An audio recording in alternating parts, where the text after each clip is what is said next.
studying the ocean. He's credited with discovering 10 years ago what has become known as the Great Pacific Garbage Patch, the oceanic dump of the Pacific Rim. Glass bottle with barnacles.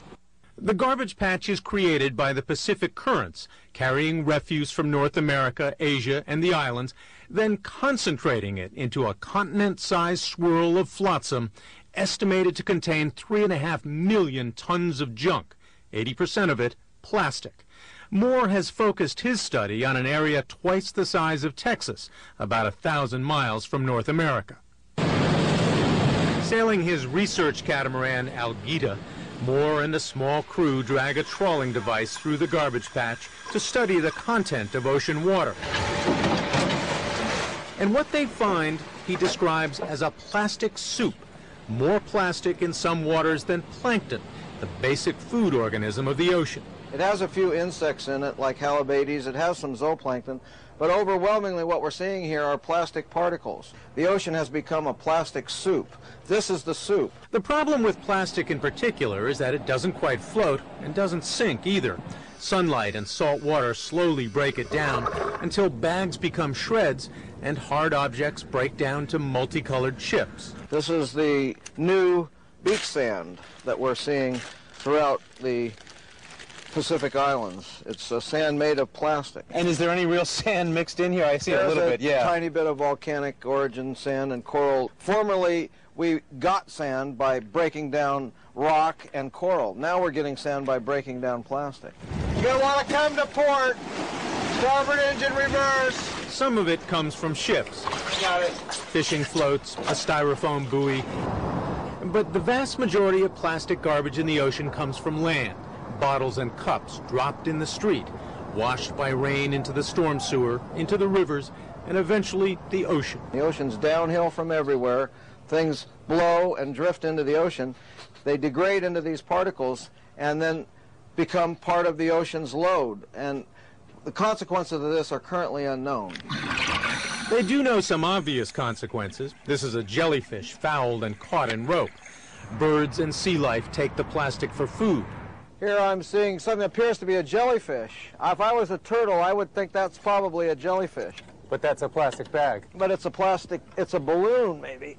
Albatross chicks have been killed by a diet of plastic bits.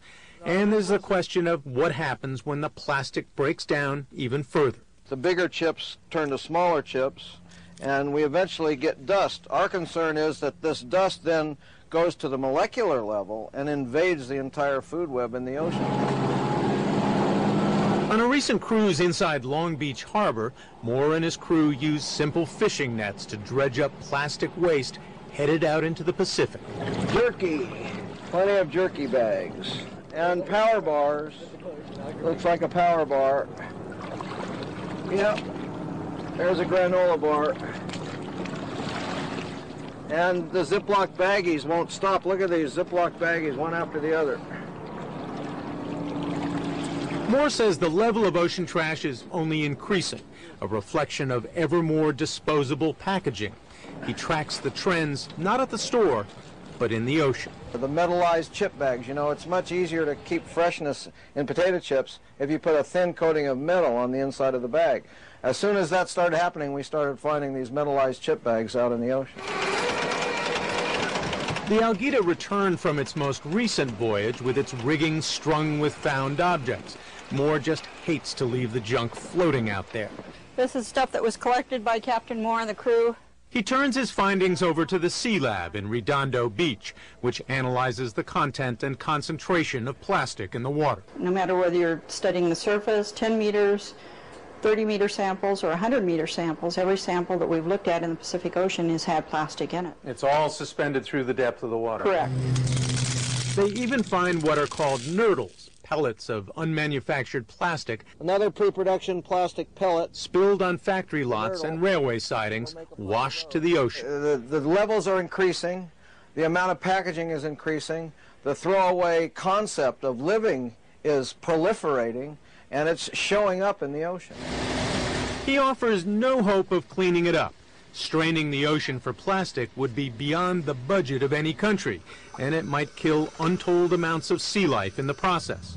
The solution, Moore says, is to stop the plastic at its source. Stop it on land before it falls into the ocean. There's your typical t-shirt shopping bag. And in a plastic-wrapped and packaged world, he doesn't hold out much hope for that either. This is Brian Rooney for Nightline in Long Beach, California. Time to clean up our act. Thanks to Brian Rooney for that. And when we come back,